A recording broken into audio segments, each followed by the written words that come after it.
Good morning, good afternoon, good evening, good night, good day to you. That's depending where you are in the world. I'm live here in London doing our nighttime devotion. I hope you all had a good weekend. It is Sunday evening, preparation for the working week.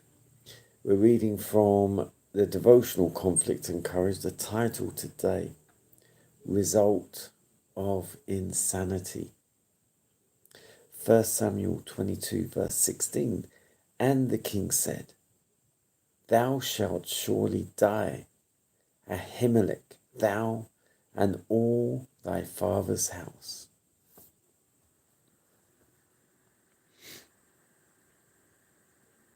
Men cannot depart from the counsel of God and still retain that calmness and wisdom which will enable them to act with justice and discretion.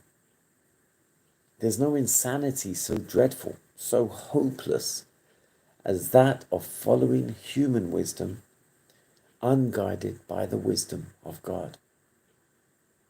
Saul had been preparing to ensnare and capture David in the cave of Adullam, and when it was discovered that David had left his place of refuge, the king was greatly enraged.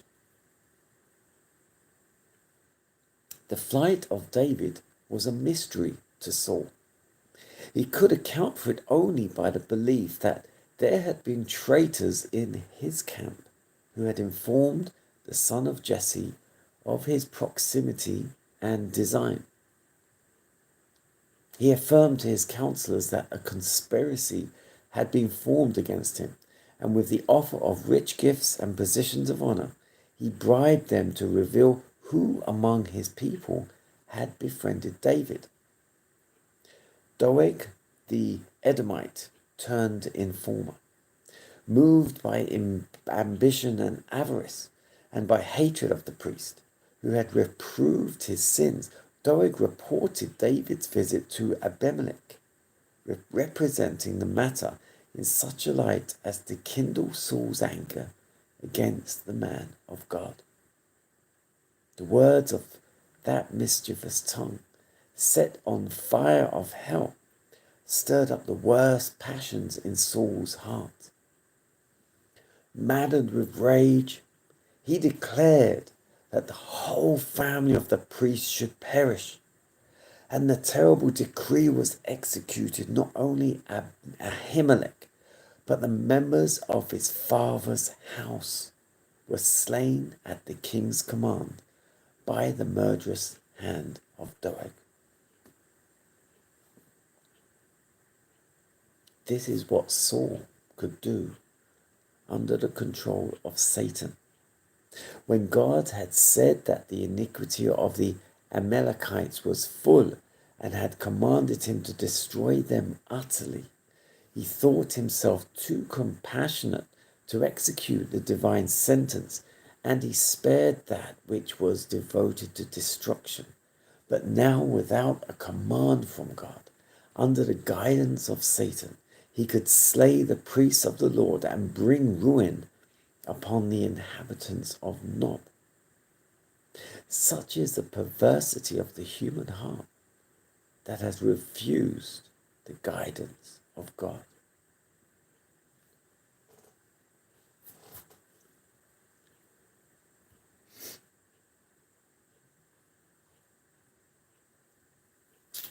Result of insanity.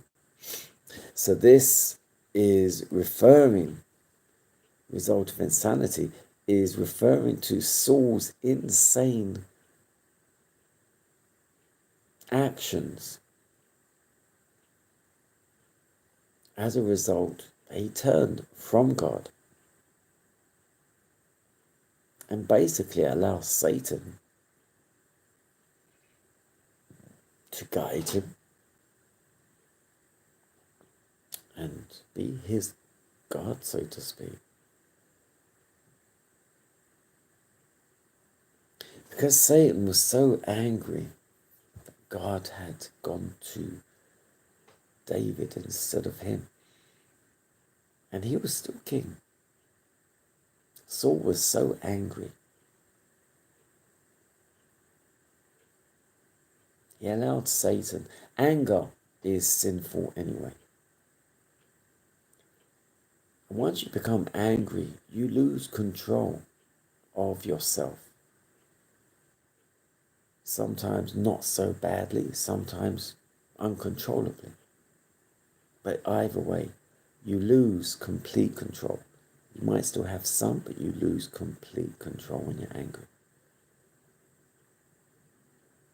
And when you lose any of that control you lose, Satan gains, literally. And this is where Saul fell down. Saul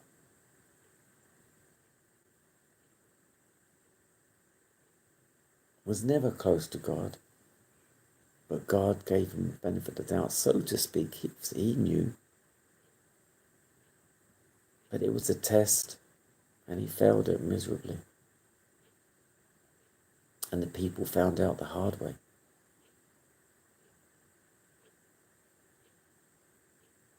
And it refers back to when you don't do God's will, you find out eventually, and you reap the consequences. So when Saul did not let go of all the Amalekites as God intended, it all came back on him. And this is what we all have to face also. When we don't do the will of God, we will, if not straight away, eventually reap the consequences.